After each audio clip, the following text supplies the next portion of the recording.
यूं ही नहीं मैं बन जाता हूं। कुदरत के कोने कोने से खूबियां खोज लाता हूं। गुणवत्ता की गहराइयों का गोताखोर हूं मैं। यूं ही नहीं मैं रजनीगंधा बन जाता हूं।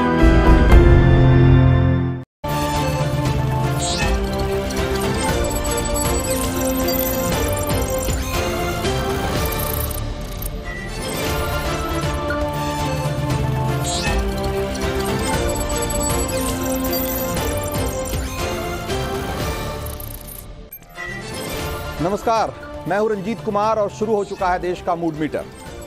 अब से थोड़ी देर बाद ही इंडी गठबंधन की बैठक जो कि शुरू होने वाली है और एक जिम्मेदार विपक्ष के तौर पर उसकी क्या भूमिका हो सकती है, कायदे से उस पर इस बात पर ही चर्चा होगी, क्योंकि प्रधानमंत्री मोदी के नेतृत्व में एनडीए थोड़ी ही देर बाद सरकार बनाने का दावा पेश करने वाली है। और उसके बाद जैसा कि आपको पता है कि उसके पास इसके लिए स्पष्ट बहुमत भी है, आंकड़े भी है, इसलिए उसमें कोई परेशानी भी नहीं होने वाली है। ये जो हम आपको तस्वीरें इस समय दिखा रहे हैं, ये थोड़ी देर पहले जो एनडीए की बैठक चल रही थी उसकी तस्वीरें हैं। और जैसा कि आप तस्वीरों में देख पा रहे हैं कि एनडीए में किस तरीके से चंद्रबाबू नायडू और नीतीश कुमार को एक बहुत अहमियत और वाली जगह दी गई है, वो इससे स्पष्ट है। बावजूद इसके ये कल से माहौल बनाने की कोशिश की जा रही है कि मोदी की जो तीसरी सरकार होगी वो बहुत दमदार नहीं होगी, असरदार नहीं होगी।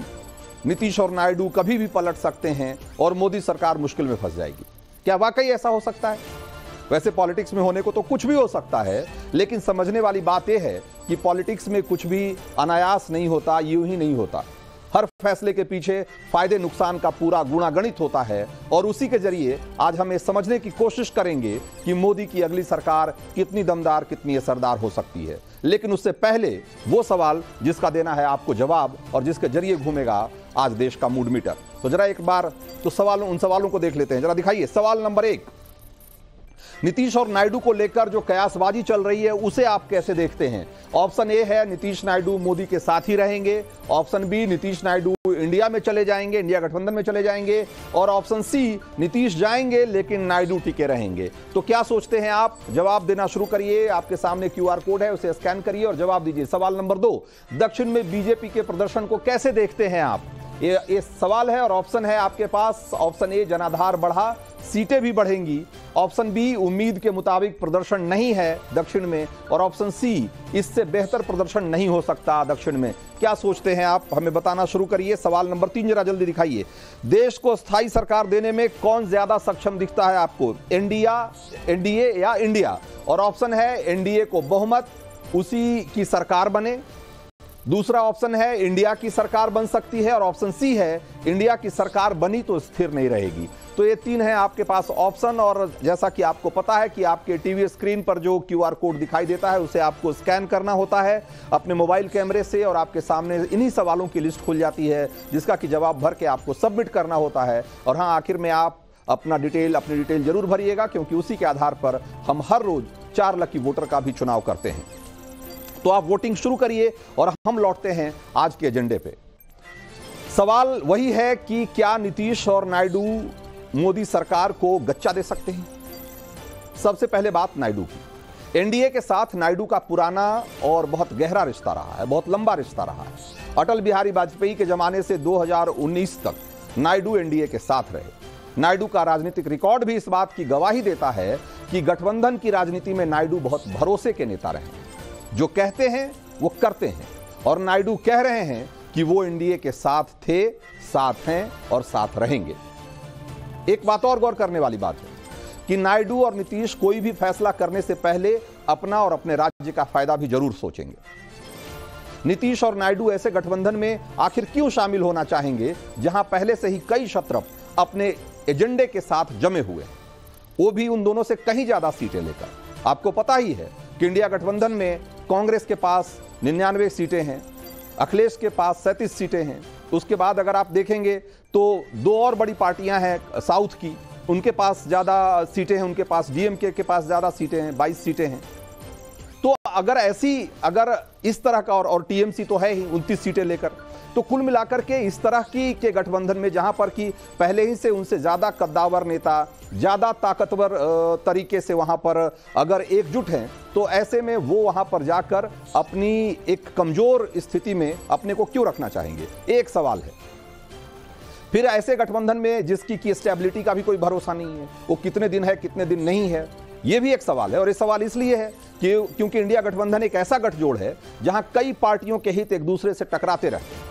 राज्यों में कई पार्टियां एक दूसरे के खिलाफ लड़ती हैं और केंद्र में एक साथ होने की कोशिश करते हैं। और आपने देखा कि इस चुनाव में भी ऐसा हुआ कि पश्चिम बंगाल में ममता बनर्जी किस तरीके से कांग्रेस और सीपीआई और सीपीएम को कोसती रही और यहां पर एक दूसरे के साथ होने का दिखावा करते हैं। और यहां तक कि चुनाव जीतने के बाद भी ममता बनर्जी ने कल जिस तरह का बयान दिया, आपको याद होगा, उन्होंने कहा कि कांग्रेस ने बीजेपी से पैसा ले लिया।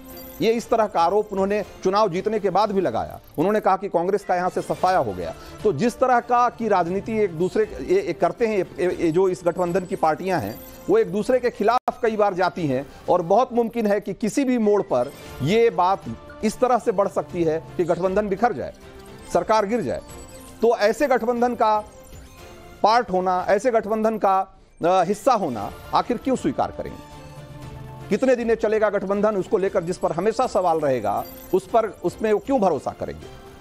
फिर लीडरशिप को लेकर इंडिया गठबंधन में जो मारकाट मच सकती है, वो खतरा तो अलग से है ही, क्योंकि वहां पर इनसे कई पार्टियों के लोग हैं जो कि इनसे ज्यादा ताकतवर हैं और सबकी अपनी अपनी महत्वाकांक्षाएं हैं। उड़ते उड़ते हालांकि खबर यह आ रही है कि कांग्रेस गठबंधन के बाकी पार्टियों को जो है वो सरकार बनाने के लिए आगे आने के लिए कह रही है, इंडिया गठबंधन के बाकी पार्टियों को। लेकिन इतिहास बताता है कि कांग्रेस ने वैसी किसी भी सरकार को 6 महीने या साल भर से ज्यादा नहीं चलने दिया जिसका पीएम कांग्रेस का न हो। 1980 में चौधरी चरण सिंह को कांग्रेस ने धोखा दिया, आपको याद होगा। ये सब ऐतिहासिक तथ्य है, इसमें कोई ऐसी बात मैं नहीं कह रहा हूं जो कि कोई नई बात है। 90 के दशक में चंद्रशेखर की सरकार बनवाई, 6 महीने भी सरकार नहीं चली। राजीव गांधी की जासूसी का बहाना बनाकर उनकी सरकार से समर्थन वापस ले लिया, सरकार गिर गई। 1996 में देवगौड़ा की सरकार बनी और वो भी गिर गई, उसे भी गिरा दिया। 1998 में फिर आई के गुजराल को गद्दी पर बिठाया और फिर उनसे भी हाथ खींच लिए, नतीजा वो सरकार भी गिर गई।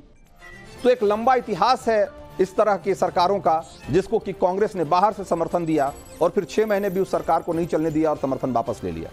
तो ऐसी स्थिति में अगर कांग्रेस इंडिया गठबंधन के बाकी पार्टियों को ये कहती है कि आप आपस में कोई ऐसा गठजोड़ बना लो और आप सरकार बनाने की पहल करो और हम आपको बाहर से समर्थन देंगे, तो जाहिर सी बात है कि इस झांसे में लोग नहीं आएंगे। फिर नीतीश और नायडू राजनीति के उस युग से आते हैं जहां उन्होंने कांग्रेसियों का सब खेल देख रखा है। वो जीत की मिठाई खाने के बाद फिर से जुबान खट्टा क्यों करना चाहेंगे? वो देख रहे हैं कि इधर एक तरफ मोदी हैं जो कि मतलब सालों साल आप अगर देखेंगे तो ताकतवर शख्सियत बनकर ही उभरते रहे हैं। उनकी हिस्ट्री है जो विक्ट्री की हिस्ट्री है और आगे भी नई कामयाबी और एक तरीके से नई चुनौतियों को मात देने का मादा रखते हैं। तो तीसरी बार प्रधानमंत्री बनने जा रहे नरेंद्र मोदी उन्होंने अपने इरादे जता दिए हैं और साफ साफ बता दिया है कि आंकड़ों के जाल में फंसने की जरूरत नहीं है। 1962 के बाद पहली बार कोई सरकार अपने 2 कार्यकाल पूरा करने के बाद तीसरी बार वापस आई है, इसलिए मोदी का हौसला हाई है। इस चुनाव में बीजेपी के लिए जश्न की और भी कई वजह हैं, ऐसा नहीं है। तमिलनाडु से लेकर केरल और तमाम दक्षिण के राज्यों में बीजेपी ने अच्छा प्रदर्शन किया है। केरल में बीजेपी को जो वोट मिले हैं उसका हिसाब देखिए, तमिलनाडु में जो वोट मिले हैं उसका हिसाब देखिए। तमिलनाडु में बीजेपी सीट भले नहीं पा पाई हो, लेकिन पार्टी को 11.2% वोट मिले हैं। 2019 में यहां सिर्फ 3.62% वोट मिले थे पार्टी को, तो 3%, 3.5% से कहां 11.5%। जहां लेफ्ट और कांग्रेस का गढ़ माना जाता है केरल, वहां भी पार्टी ने अपना खाता खोला है। और एक वक्त था जब अटल जी कहते थे कि बीजेपी की उस दिन बड़ी पार्टी और देश की सबसे प्रतिष्ठित पार्टी बनेगी जिस दिन केरल में हमारा कोई सांसद जीतेगा, और इस बार केरल से बीजेपी का सांसद जीत कर आया। पार्टी को वोट प्रतिशत भी 16.5% से ज्यादा मिले हैं, 16.68%। 2019 में सिर्फ 13% वोट मिले थे, यहां भी 3-3.5% वोट का इजाफा है। तेलंगाना में बीजेपी की सीटें डबल हो गई हैं। यहां कुछ महीने पहले ही कांग्रेस की सरकार बनी थी। दक्षिण में बीजेपी के आंकड़े जो है वो ऐसा जो नॉर्थ और साउथ का डिवाइड वाली बात करने वाले लोगों के चेहरे पर एक तरीके से करारा तमाचा की तरह है। उड़ीसा में जो बीजेपी का प्रदर्शन रहा है उसको आप शानदार से कम कुछ नहीं कह सकते। उड़ीसा में 24 साल में से सत्ता पर काबिज नवीन पटनायक को मोदी ने उखाड़ फेंका और 78 सीटों के साथ वहां एक तरीके से बीजेपी की सरकार बन रही, तो एक बड़ी कामयाबी। तो ये तमाम ऐसी चीजें हैं जिसको कि जो उनके गठबंधन के सहयोगी हैं, जो साथी हैं एनडीए के, वो इन चीजों का ध्यान रखेंगे जब समर्थन की बात होगी। फिर भी ये माहौल बनाने की कोशिश हो रही है कि शायद जो इस बार की सरकार होगी, जो मोदी की जो तीसरी सरकार होगी, मोदी 3.0, वो शायद इतनी दमदार असरदार नहीं होगी। तो अलग अलग तरह के तर्क हैं, अलग अलग तरह की दलीलें हैं। हम समझने की कोशिश करेंगे कि इन दलीलों के पीछे कितनी ताकत है और इन दलीलों में कितना दम है। हमारे साथ 4 खास मेहमान हैं। शिवम त्यागी हैं हमारे साथ, बीजेपी के स्पोक्स पर्सन हैं। करण वर्मा हैं, पॉलिटिकल एनालिस्ट। तहसीन पूनावाला हैं, पॉलिटिकल एनालिस्ट हैं। और अफजल अब्बास हैं जो कि जेडीयू के लीडर हैं। आप सब लोगों का बहुत बहुत स्वागत है। तहसीन पूनावाला, माफ करिएगा, तहसीन पूनावाला भी हमारे साथ नहीं है, इसलिए शिवम त्यागी के पास चलते हैं। शिवम त्यागी भाई, अगर ये लोग जो माहौल बनाने की कोशिश कर रहे हैं कि इस बार मोदी सरकार की ये जो जनादेश है उसको हार की तरह पेश करने की कोशिश हो रही है और कहा जा रहा है कि ठीक है सरकार तो बन गई लेकिन ये इनकी नैतिक हार हो गई, और ये कह रहे हैं कि अगर कायदे से, बहुत सारे लोग तो यहां तक बढ़ के कह रहे हैं कि कायदे से अगर देखा जाए, अगर नैतिकता की बात की जाए तो प्रधानमंत्री मोदी को दोबारा से पद नहीं ग्रहण करना चाहिए। भाई, नैतिकता की बात इतने शानदार तरीके के लोग करते हैं जिसको देखकर, सुनकर, समझकर इस देश को हंसी आ जाए। एक आदमी जिनके परिवार में, अखिलेश यादव की मैं बात कर रहा हूं, जिन्होंने अपनी पार्टी का बंटाधार कर दिया और 2024 के चुनाव से पहले तक इतने चुनाव हारने के बाद सिर्फ 3 सांसद उनके घर में रह गए थे, लेकिन उनको कभी नैतिकता की जरूरत नहीं पड़ी क्योंकि उनके पास तो परिवारवाद का कवर है ना। उनके वो नैतिकता तो बाकी लोगों के लिए अप्लाई होती है।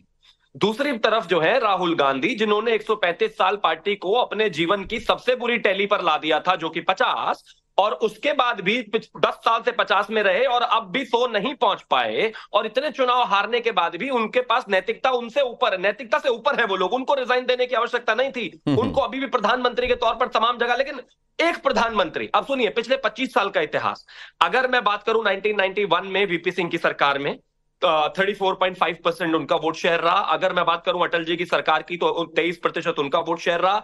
अगर मैं बात करूं यूपीए 1 की तो 26% उनका वोट शेयर रहा। अगर मैं बात करूं यूपीए 2 की तो 28% उनका वोट शेयर रहा। पिछले 25 साल में इस देश में कोई भी प्रधानमंत्री, आदरणीय प्रधानमंत्री श्री नरेंद्र मोदी जी से ज्यादा वोट लाया ही नहीं।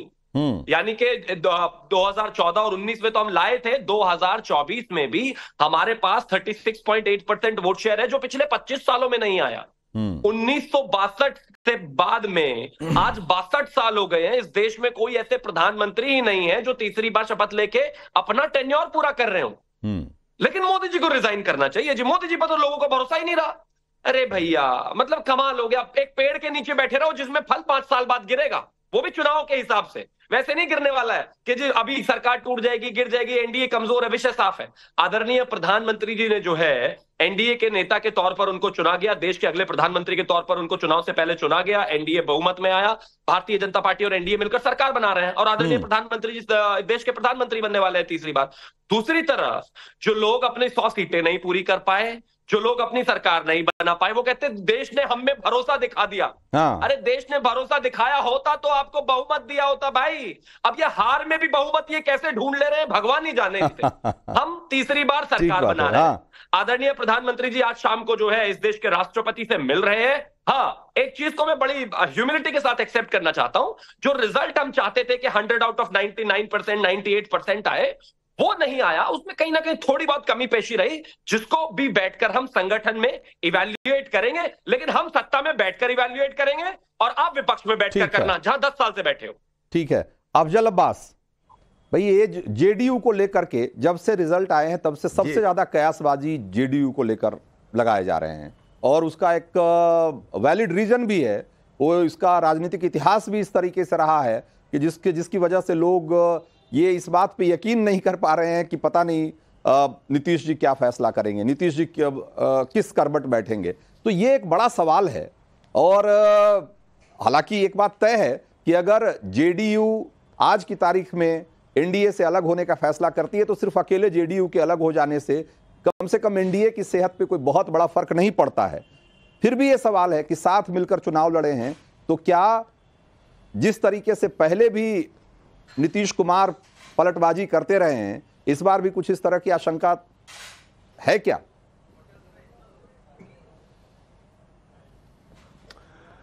जहां तक आप नीतीश कुमार जी के पलटने की बात आप कर रहे हैं तो पहले ये भी इतिहास के पन्ने को पलट के देख लीजिए कि नीतीश कुमार जी एनडीए के कब से रहे।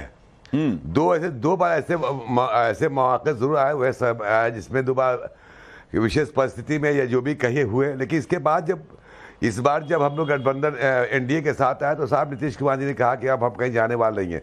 दूसरी बात, हम एनडीए के साथ मिलजुल के चुनाव लड़े, बिहार का चुनाव नहीं, ये देश का चुनाव जो है था माननीय नरेंद्र मोदी जी और नीतीश कुमार जी के नेतृत्व में बिहार में लड़ा गया। देश स्तर पर नरेंद्र मोदी जी थे। मैं कहीं से इस बात को तस्लीम करने के लिए तैयार नहीं हूं कि जितनी भी अटकलेबाजी लगाई जा रही है बिल्कुल बेबुनियाद है। लेकिन चूंकि विपक्ष इसमें भी कोई दो ये बात एकदम ठीक कह रहे हैं अफजल अब्बास साहब, बिल्कुल ठीक कह रहे हैं कि एनडीए के साथ नीतीश कुमार का बहुत पुराना रिश्ता है।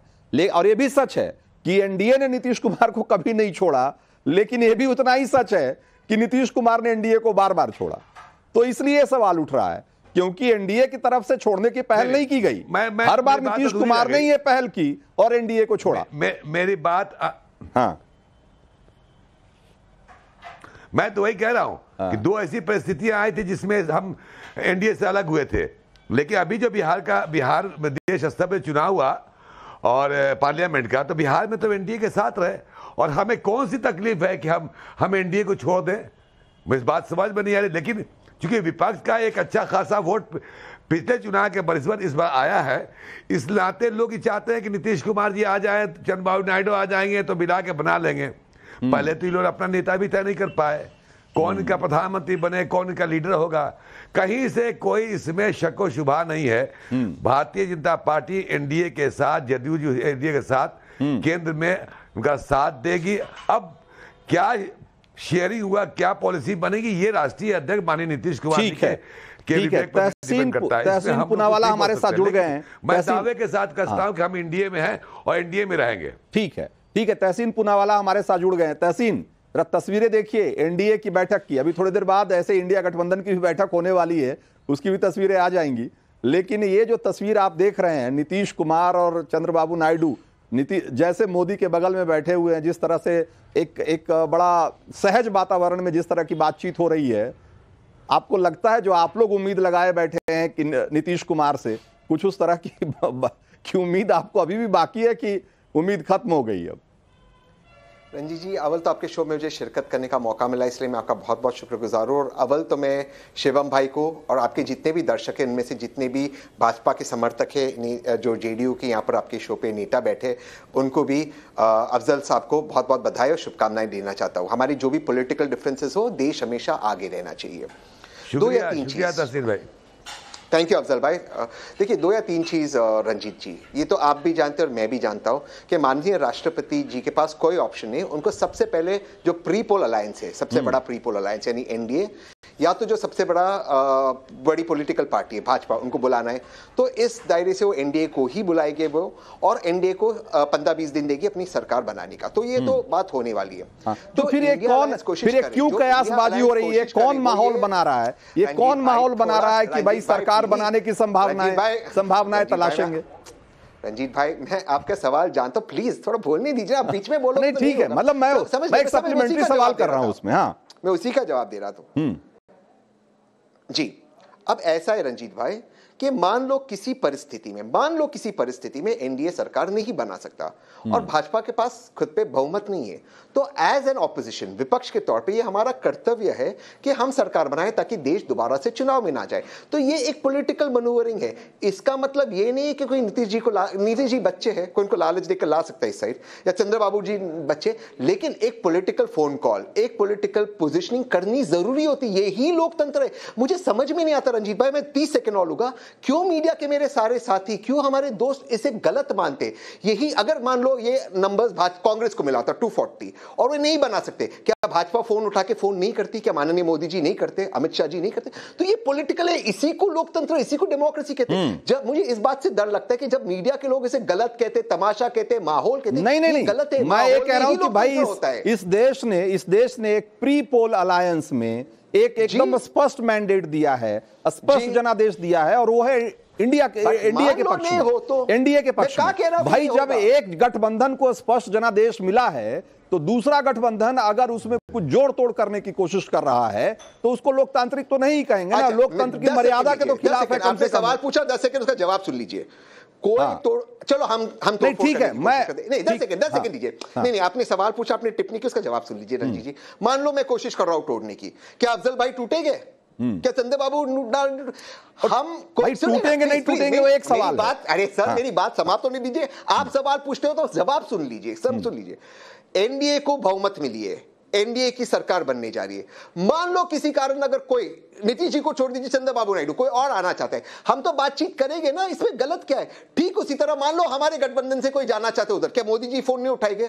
मान लो हाइपोथेटिकली कोई और यहां से जाना चाहते हैं भाजपा के साथ, क्या बात नहीं करेंगे? पॉलिटिक्स में बातचीत करना बेहद जरूरी है। इसी को राजनीति, ठीक है, नहीं बिल्कुल, मैं किसी भी राजनीतिक संभावना से इनकार नहीं कर सकते, उसमें तो खैर कोई बात ही नहीं करनी है। मैं तो ये कह रहा हूं कि भाई लेकिन जब आपकी पार्टी के बहुत सारे लोग अलग अलग फोरम पे, अलग अलग प्लेटफॉर्म पे जाकर कहते हैं, खुद खड़गे कहते हैं कि भाई हम अभी कोई अपनी रणनीति का खुलासा नहीं करेंगे, इससे मोदी जी सावधान हो जाएंगे, तो ऐसा लगता है कि कुछ तो चल ही रहा है अंदर खाने। क्यों नहीं करें हम? नहीं, ठीक बात है। एक पॉलिटिकल पार्टी, भाई मेरा कहना है कि भाई अगर कर रहे हैं तो उसमें इसको स्वीकार करने में भी कोई दिक्कत नहीं है, लेकिन अव्वल तो है कि आप कर भी रहे हैं, स्वीकार भी नहीं कर रहे। क्या मतलब मेरे भाई, हम कर रहे हैं और हमको नहीं बतानी स्ट्रेटेजी क्या है, इससे गलत क्या है? आप मुझे बताइए, मनोज भाई क्या गलत कर रहे हैं, मैं क्या गलत? नहीं, मनोज भाई से भी पूछता हूं ना। मनोज भाई की पार्टी को ही बड़ी जिम्मेदारी दी गई है, अखिलेश जी को ही जिम्मेदारी दी गई है, अखिलेश जी को ही सुनते जब बड़ी जिम्मेदारी दी गई है कि भाई वो चंद्रबाबू नायडू और नीतीश कुमार से बात करें। मनोज यादव सच है क्या ये? हम तो प्रधानमंत्री कहाँ मिलेगा देश को अगला और बेहतरीन। अब जहां मिल जाए वहां पे हम अपना स्थापित कर देंगे प्रधानमंत्री को, इसमें कौन सी बड़ी बात। लेकिन अभी आपने एक बात कही कि बीजेपी मतलब विपक्ष इस तरह इंडिया अलायंस कर रहा है। मध्य प्रदेश में बहुमत की सरकार थी कांग्रेस की, पता नहीं कौन सी मर्यादाएं बीजेपी भूल गई। महाराष्ट्र में गठबंधन की सरकार थी पूरी, और जनता ने चुना था भारी बाकायदा, अब तोड़ ताड़ के खत्म कर दिया। तो उस पार्टी का कोई भी व्यक्ति ये सवाल पूछने का हकदार नहीं है जिसने पूरे देश में लोकतांत्रिक ढांचे को तार तार किया। भाई तो ठीक है ना, आप खुद ही कह रहे हैं मनोज यादव कि ये लोकतांत्रिक ढांचे को तार तार करना था, तो अब खुद भी आप वही करने लगेंगे क्या? अगर कोई दो आदमी गलत किया है तो आप तीसरी गलती करके आप उसको सही कर देंगे क्या? ये कोई सही तरीका होगा क्या? रंजीत जी, हम प्रधानमंत्री ढूंढ रहे हैं देश के लिए, और बेहतरीन प्रधानमंत्री। अगर इस देश को नरेंद्र मोदी जैसा प्रधानमंत्री चाहिए होता तो नरेंद्र मोदी जी को पूर्ण बहुमत मिलता, नहीं मिला।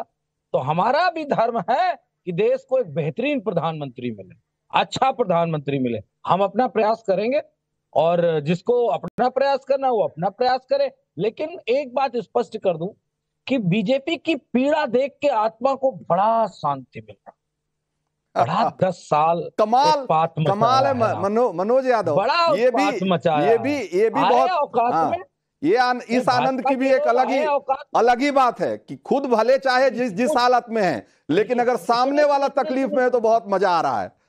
भाई हम खुद हार गए, इस बात का कोई मलाल नहीं है, हमें बहुमत नहीं मिला कोई बात नहीं है, लेकिन सामने वाला बहुमत से दूर रह गया। हाँ, आप मुझे बोलने नहीं देंगे।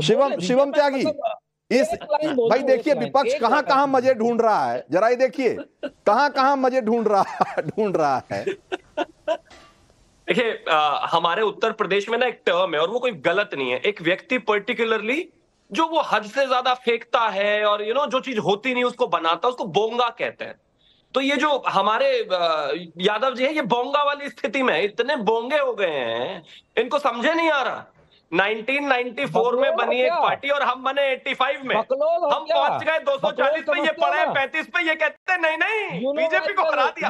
अरे 35 वाले चुप रहिए आप जरा, 35 वाले चुप रहिए, बीच में नहीं, मैं आपके बीच में नहीं बोल। चलिए इस समय देखिए, अभी जब हम चर्चा कर रहे हैं, इस समय एक बड़ी खबर आ रही है, इस बहस को जारी रखेंगे, लेकिन एक खबर यह है कि एनडीए ने अपना नेता चुन लिया है। एक बार फिर से प्रधानमंत्री को एनडीए का नेता चुन लिया गया है और उनका प्रधानमंत्री बनना तय है, ये खबर है। और इसके बीच में आप जो बातें कह रहे थे, हाँ जरा जारी रखिए उसको। हाँ थैंक यू, मेरा रिक्वेस्ट है, मैं उनके बीच में नहीं बोला, वो मेरे बीच में ना बोले, बाद में चाहे कुछ कहे। तो ये जो बोंगे आदमी की क्वालिटी होती है वो यही होती है कि उसके पास जो होता नहीं वो फेंकता रहता है। ये 35 वाली पार्टी वाले कह रहे हैं भाजपा को हरा दिया, अरे 240 है, 35 के जो है कम से कम आपको जो है 5 चक्कर लगाने पड़ेंगे तब होंगी 240। चुप रहिए आप, इनको बीच में बोलने की आदत ज्यादा है। एक तो समझ में नहीं आता इनको क्या हो जाता है, ये इतना बौखलाने की आवश्यकता नहीं है भाई। तो एनडीए की बैठक में प्रस्ताव पास हुआ है और नरेंद्र मोदी को नेता चुन लिया गया है, जो कि करीब करीब तय ही था पहले से, उसमें कोई ऐसी बात नहीं थी। और एनडीए की बैठक में प्रस्ताव पास कर दिया गया है। अब से थोड़ी देर बाद ही हो सकता है कि नरेंद्र मोदी अपने सहयोगियों के साथ जाएं और राष्ट्रपति से जरा दिखाइए वो जो प्रस्ताव जो पास किया गया है, नरेंद्र मोदी को नेता चुनने वाला प्रस्ताव, ये देखिए वो उसकी तस्वीरें हैं और यही वो प्रस्ताव है जिसके जरिए ये एक तरीके से नरेंद्र मोदी को नेता चुना गया है। जरा क्या है इस प्रस्ताव में, जरा एक बार देखते हैं। और इसमें कहा गया है कि भारत के 140 करोड़ देशवासियों ने पिछले 10 वर्षों में आदरणीय प्रधानमंत्री नरेंद्र मोदी जी के नेतृत्व में एनडीए सरकार की जन कल्याणकारी नीतियों से देश के हर क्षेत्र में विकसित होते देखा है। और इसके बाद इसमें बहुत सारी बातें लिखी गई और आखिर में ये लिखा गया है कि श्री मोदी जी के नेतृत्व में एनडीए सरकार भारत के गरीब, महिला, युवा, किसान और शोषित, वंचित और पीड़ित नागरिकों की सेवा करने के लिए प्रतिबद्ध है। भारत की विरासत को संरक्षित कर देश के सर्वांगीण विकास हेतु एनडीए सरकार भारत के जन जन के जीवन स्तर में सुधार लाने के लिए कार्य करती रहेगी। प्रस्ताव सर्वसम्मति से आज दिनांक 5 जून 2024 को नई दिल्ली में पारित हुआ। और इसमें क्या प्रस्ताव था कि हम सभी को गर्व है कि 2024 का लोकसभा चुनाव एनडीए ने आदरणीय श्री नरेंद्र मोदी जी के नेतृत्व में एकजुटता से लड़ा और जीता। हम सभी एनडीए के नेता आदरणीय नरेंद्र मोदी जी को सर्वसम्मति से अपना नेता चुनते हैं। तो ये प्रस्ताव था और ये प्रस्ताव पास हो चुका है। मनोज यादव और तहसीन पूनावाला, अब इस देश को एक प्रधानमंत्री मिल गया है जो अभी जिसकी तलाश में थे मनोज यादव आप, अब वो तलाश पूरी हो गई देश की। ये चिट्ठी जो है वो आपके सामने है। मैं जवाब दूं यार मनोज जी? हम तो नए प्रधानमंत्री की बात कर रहे हैं। एक मिनट तहसीन जी, हम नए प्रधानमंत्री की बात कर रहे हैं। एनडीए अपने पुराने प्रधानमंत्री की बात कर रहा है। जो नया प्रधानमंत्री देश का बनना चाहता है हम उसको ढूंढ रहे हैं। नरेंद्र मोदी तो ओल्ड इज है ना, ओल्ड ही तो है, वो तो लगातार तीसरे टर्म में अपनी बात कर रहे हैं। मनोज यादव देश ने तय कर लिया है उसका प्रधानमंत्री कौन होगा, उसने बहुमत से एक प्रधानमंत्री चुना है। आप किसी मुगालते में हैं संभवतः। ये आप कह सकते हैं, देश की जनता ने नहीं कहा। अगर देश की जनता ने कहा होता तो पूर्ण बहुमत मिलता और एनडीए के घटक दल कभी भी टूट के जा सकते हैं। आप तो ऐसी बात कर रहे हैं जैसे कि पिछले 25 सालों का इतिहास इस देश को देखिए, एक प्रधानमंत्री नहीं मिला जिसे अपने बूते बहुमत मिला हो। कम से कम दो टर्म जो है प्रधानमंत्री मोदी को तो अपने बूते बहुमत मिला ही है, इस बार नहीं मिला एक अलग बात है। लेकिन उसके अलावा कौन से प्रधानमंत्री हैं पिछले 20 साल 25 सालों में जिनको कि अपने दम पर बहुमत मिला है? भाई ये तो सबको पता है ना, तहसीन पूनावाला। अरे रंजीत जी, पूंजीवाद को बढ़ावा मिला और क्या मिला बहुमत के प्रधानमंत्री से। रंजीत जी, ये बात होनी थी कि एनडीए माननीय नरेंद्र मोदी जी को ही चुनता है, ये आप भी जानते, पॉलिटिकली मैं भी जानता हूँ। और विपक्ष में होने के बावजूद मैं माननीय नरेंद्र मोदी जी को ढेर सारी शुभकामनाएं बधाई देता हूँ। वो प्रधानमंत्री बने, देश की सेवा करें और देश आगे बढ़े। एक जिम्मेदार विपक्ष में होने के बावजूद मेरी एक जिम्मेदारी है कि मैं उनके खिलाफ, उनके पॉलिसीज के खिलाफ लड़ाई लड़ूं और ये लड़ाई में लड़ता रहूंगा और देश आगे बढ़ना चाहिए। अब माननीय प्रधानमंत्री कैसे देश को चलाते हैं, अगले 5 साल, 3 साल, 2 साल, जितने भी साल वे प्रधानमंत्री रहे, उसके लिए उनको शुभकामनाएं। जो होगा हम देखेंगे और हमारा कर्तव्य है, मनोज भाई का मेरा, कि हम उनको अपोज करें तो हम वो करेंगे। और जरा देखिए वो ये एनडीए की ग्रुप लिस्ट है जिसमें कि देखिए कि कौन कौन नेता हैं और कौन कौन सी पार्टी के लोग हैं, उसमें सब शामिल हैं। अब देखिए, नरेंद्र मोदी जाहिर सी बात है प्रधानमंत्री के उम्मीदवार के तौर पे हैं ही। जेपी नड्डा बीजेपी की तरफ से, Rajnath Singh BJP, Amit Shah, Chandrababu Naidu TDP, Nitish Kumar JDU, Eknath Shinde Shiv Sena Shinde गुट हैं, HD Kumaraswamy JDS, Chirag Paswan, Jitan Ram Manjhi, Pawan Kalyan Janasena party और सुनील तटकरे एनसीपी, अनुप्रिया पटेल अपना दल सोनेलाल और Jayant Chaudhary RLD, Praful Patel NCP, Pramod Boro UPPL, Atul Bora AGP, Indra Hang Subba SKM और सुदेश महतो आजसू, राजीव रंजन सिंह जेडीयू और संजय झा जेडीयू। ये है वो लिस्ट जिसमें कि उनके पार्टी के सभी इसके कोऑर्डिनेटर विनोद तावड़े, पार्टी के कोऑर्डिनेटर विनोद तावड़े बनाए गए हैं और तरुण चुग को बनाया गया है। तो ये है एनडीए की ग्रुप लिस्ट। अब आप देखिए कि जो जिन लोगों से आपकी उम्मीदें रही होंगी वो उन सारे लोगों के नाम इस ग्रुप लिस्ट में शामिल हैं। तहसीन पूनावाला जिससे आप उम्मीद लगाए बैठे होंगे, अगर देखिए इसमें वो अगर कोई नाम चूक रहा हो तो जरा एक बार आप बताएं कि हाँ ये फलां आदमी नहीं है, अब उससे संपर्क करेंगे। रंजीत जी, मैं तीसरी बार कहता हूँ, एनडीए में नीतीश बाबू भी थे और चंद्रबाबू नायडू भी थे। हमने जो सीटिंग अरेंजमेंट है, एटलीस्ट मैं पॉलिटिकली देखता हूँ किसी चीज़ को, जिस तरह से चंद्रबाबू नायडू जी उनके बाजू में बैठे थे, जिस तरह से नीतीश बाबू बैठे थे, इस साइड पे नड्डा जी क्योंकि भाजपा के अध्यक्ष थे, और उसके बाद राजनाथ सिंह जी, अमित शाह जी बैठे थे। इससे बहुत सारी चीज़ें समझ में आता है कौन क्या डिस्टेंस हो गया।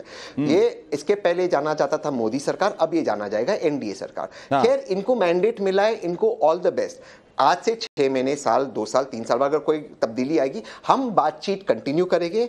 हमारा कोई कर्तव्य नहीं बनता, आपको हम स्ट्रेटेजी बनाएं और देश को एक स्थिर सरकार देने की हम कोशिश करेंगे। करण वर्मा, समाप्त होने दीजिए। सिटिंग अरेंजमेंट में उम्मीदें दिख रही है कांग्रेस को। इनको लग रहा है कि भाई ठीक है, अब पहले मोदी सरकार से अब एनडीए सरकार हो जाएगी। तो मोदी सरकार और एनडीए सरकार में आपको कोई फर्क दिख रहा है क्या? नहीं, देखिए रंजीत जी, एक बात तो है जो तहसीन कह रहे हैं वो बात ठीक है भाई। एक कंस्ट्रक्टिव राजनीति में इन्हें भी हक है कि भाई पॉलिसी के आधार पर आलोचना करें, आंकलन करें, ये बिल्कुल ठीक बात है। पर मुझे दिक्कत आती है जब जयराम रमेश ये कहते हैं ये आउटगोइंग प्राइम मिनिस्टर हैं और ये मौलिक अधिकार खो चुके हैं प्रधानमंत्री बने रहने का। तो ये गैर जिम्मेदाराना स्टेटमेंट होगी और मैं मानता हूं तहसीन को भी लगता होगा ये गैर जिम्मेदाराना स्टेटमेंट है। तहसीन ने तो यहां स्वीकारा बिल्कुल सही से कि भाई मैंडेट जनादेश प्रधानमंत्री बनने का नरेंद्र मोदी जी को ही है, 2.5 गुना सीट ज्यादा है उनकी जो सेकंड पार्टी है। तो इस तरह से आई थिंक अब ये अटकलों को बंद करके ये स्वीकार कर लेना चाहिए। और सामने ही है ये कि नरेंद्र मोदी 3.0 बिगिन हो रहा है और एक समावेशी अलायंस हमें दिख रहा है। और एक बात समझ लीजिए, नरेंद्र मोदी एक प्रैक्टिकल प्रधानमंत्री हैं। कोई व्यक्ति जो सत्ता के शिखर पर इतने वर्षों से हो और आज भी 40 वर्ष बाद भी 1984 के बाद से अगर कोई व्यक्ति है जो अपने दम पर 272 लाया तो वो नरेंद्र मोदी ही है। तो वो अपनी ही अपेक्षाओं से हल्का सा नीचे आए हैं इस बार अगर आए हैं तो, बाकी तो कोई दूर दूर तक नहीं है, कोई नहीं है टक्कर में। क्यों पड़े हैं ये सब चक्कर में? मैं तो बड़ी साफ ये बात बोलता हूं। और जहां तक हमारे समाजवादी के मित्र हो गए, तो देखिए यूपी में अक्सर क्या होता है, कुछ जो बच्चे होते हैं जो हाई स्कूल में लग रहा होता है फेल हो जाएंगे, जब वो अचानक से 50% पा जाते हैं तो उनके घर में जो मिठाई बंटती है ना, वो टॉपर के घर में भी नहीं बंटती। तो वही हम देख रहे हैं। बहुत अच्छी बात है भाई, शुभकामनाएं, आपने अपनी अपेक्षाओं से बढ़िया परफॉर्मेंस दिया। पर आप बीजेपी को समझ लीजिए एक बात, बीजेपी बहुत तेज कोर्स करेक्ट करती है। आपको याद होगा गुजरात में 2017 में कांग्रेस उनके बहुत करीब आ गई थी। 2022 में उन्होंने कांग्रेस का सुपड़ा ही साफ कर दिया था, 156 सीटें पाई थी 182 में।